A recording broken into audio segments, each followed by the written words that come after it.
கிறிஸ்துவனுடைய பிறப்பு அல்லது கிறிஸ்து ஒரு மனிதனிடத்திலே ஒரு குடும்பத்திலே வெளிப்படுகிற போது என்ன சம்பவிக்கிறது என்பதை குறித்து பார்க்கிறோம். கிறிஸ்துமஸ் என்பது ஏதோ கிறிஸ்துவனுடைய பிறப்பை கொண்டாடிவிட்டு போகிறது மாத்திரமல்ல, கிறிஸ்துவின் பிறப்பு நமக்கு எவைகளை செய்திருக்கிறது என்பதை நாம் அறிந்து கொள்ள வேண்டும். அவர் ரட்சகராக வெளிப்பட்டார் என்று மத்தேயு 1 நாம் வாசிக்கிறோம். அவருக்கு இயேசு என்று பெயரிடுவாயாக, ஏனெனில் அவர் என்ன செய்வாரா, தம்முடைய ஜனங்களின் பாவங்களை நீக்கி அவர்களை ரட்சிப்பார் என்று எழுதப்பட்டிருக்கிறது.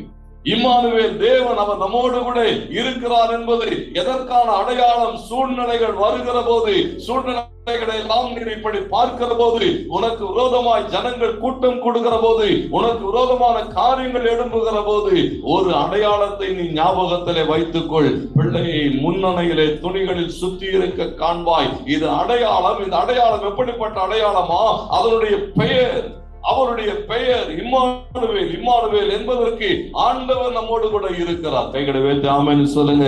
நீங்க எந்த சூழ்நிலைகளுக்கூடாக கடந்து போகிற போதும், இங்கே தாவீதுடைய அந்த சிங்காசனத்துக்கு விரோதமாக, ஆகாசுக்கு விரோதமாக அங்கே சீரியர்களும் எப்பிராயிமர் கடந்து வருகிற போது ஆண்டவர் சொன்னார், ஒன்றுக்கும் கவலைப்படாதே, நான் உன்னோடு கூட இருக்கிறேன். அல்லேலூயா.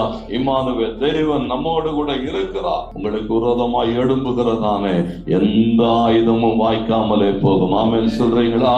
விரோதமாய் எழும்புகிற எந்த நாவையும் நீ குற்றப்படுத்துவாய் என்று சொன்னா, உன்னோடு கூட இருக்கிற ஒரு தெய்வம், அவர் இம்மானுவேல் தெய்வம்.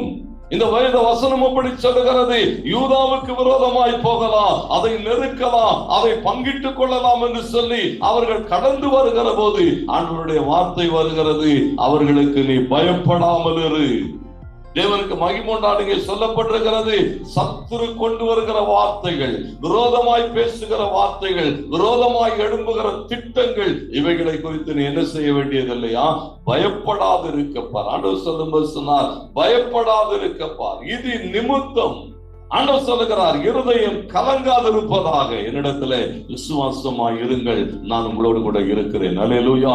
உலகத்தின் முடிவு பரியந்தம் சகல நாட்களிலும் நம்மோடு கூட இருக்கும்படி வெளிப்பட்ட இம்மானுவேல் தெய்வம். இன்னைக்கு அவர்களுடைய பிறப்பை கொண்டாடி கொண்டிருக்கிறோம். இம்மானுவேல் தேவன் நம்மோடு கூட இருக்கிறார். கர்த்தருக்கு மகிமை உண்டாட்டம். அவர்தான் சொன்னார், உனக்கு ஒரு அடையாளத்தை கொடுக்கிறேன். சூழ்நிலைகளுக்கு கூட நீ கடந்து போகிற போது பாருங்க, ஏன் அந்த அடையாளத்தை அவருக்கு கொடுக்கிறாரா? அங்கே சொல்லப்பட்டிருக்கிறது, சத்துருக்கள் விரோதமாய் வருகிற போது, விரோதமான காரியங்கள் வருகிற போது, சூழ்நிலைகள் எல்லாம் நீ பயப்படுகிறது போல காணப்படுகிற போது, ஆண்டவருக்கு மகிமை உண்டாகட்டும். கொடுக்கப்பட்ட அடையாளத்தை நினைவில் கொண்டு